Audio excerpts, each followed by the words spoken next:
बलक देश के बादशाह थे हजरत इब्राहिम। उनकी आधी उम्र जब चली गई तो मन में आया कि नहीं, खुदा की खोज करनी चाहिए।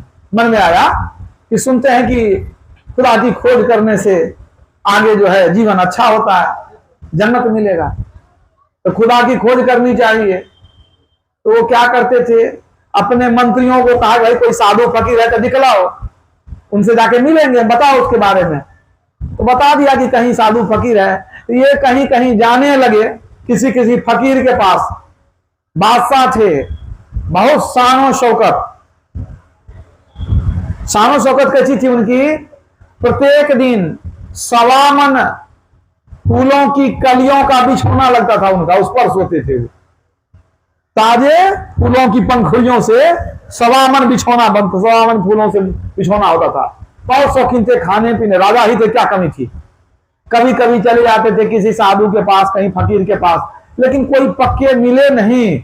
और इनके मन में भी वैसा जोश नहीं था। एक लगता था कर्तव्य का निर्वाह के जाते हैं, खोजते हैं, लेकिन पूरा मन नहीं बना था, पूरी तत्परता नहीं हुई थी। आधे मन से जाते थे, घूम के चले आते थे। न कोई सच्चे साधु मिलते थे, न कोई सच्चा ज्ञान मिलता था। घूम फिर के साधु का दर्शन किए, चले आए। इसी तरह समय बीत रहा था। एक रात वो सोए हुए थे अपने महल में। आधी रात को महल के छत पर कुछ धम धम की आवाज हुई। मन में आया कि छत पर कौन है। आश्चर्य की बात, बाहर में तो पहरेदार वगैरह है, कोई तो अंदर आ नहीं सकता है। अपने कमरे से निकल करके और छत के ऊपर झांक के देखते हैं भाई कौन चढ़ा हुआ है। सही में एक आदमी था वहां पर, एक फकीर साहब थे, वहां घूम रहे थे। तो बड़ा आश्चर्य लगा, कहा कि आप कौन हैं, वहां ऊपर में क्या कर रहे हैं। बादशाह ने पूछा। फकीर ने कहा कि हम तो मुसीबत के मारे हैं। कहा क्या मुसीबत, बताइए तो। अरे हमारा जो है ना ऊंट बहुत दिन पहले हरा गया, हम परेशान हैं खोज खोज करके। कहा तो यहाँ क्या कर रहे हैं। कहा यहाँ क्या कर रहे हैं, वही तो कर रहे हैं, ऊंट को खोज रहे हैं। कहा तो ऊंट आपको यहाँ मिलेगा।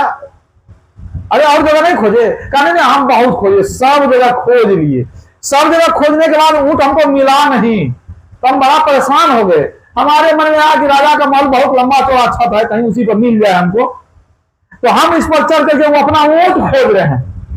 अब तो बादशाह को बड़ा आश्चर्य लगा, कौन पागल महात्मा है, छत पर जाके ऊंट खोज रहा है, छत पर चढ़ेगा कैसे ऊंट।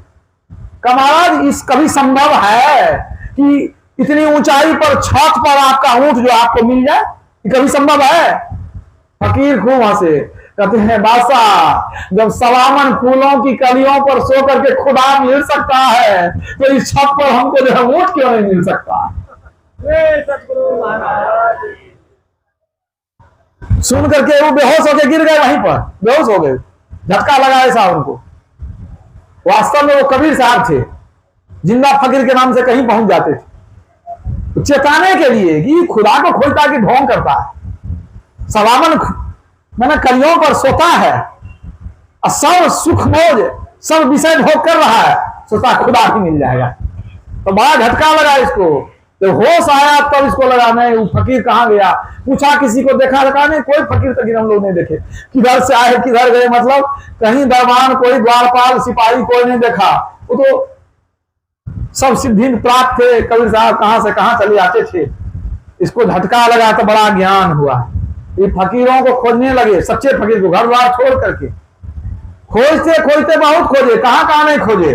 सबने कहा नहीं भारत जाना पड़ेगा, वहां मिलेगा। और खोजते खोजते फिर आ गए कहां, काशी आ गए कबीर साहब के शरण में, उन्हीं से दीक्षा लिए थे।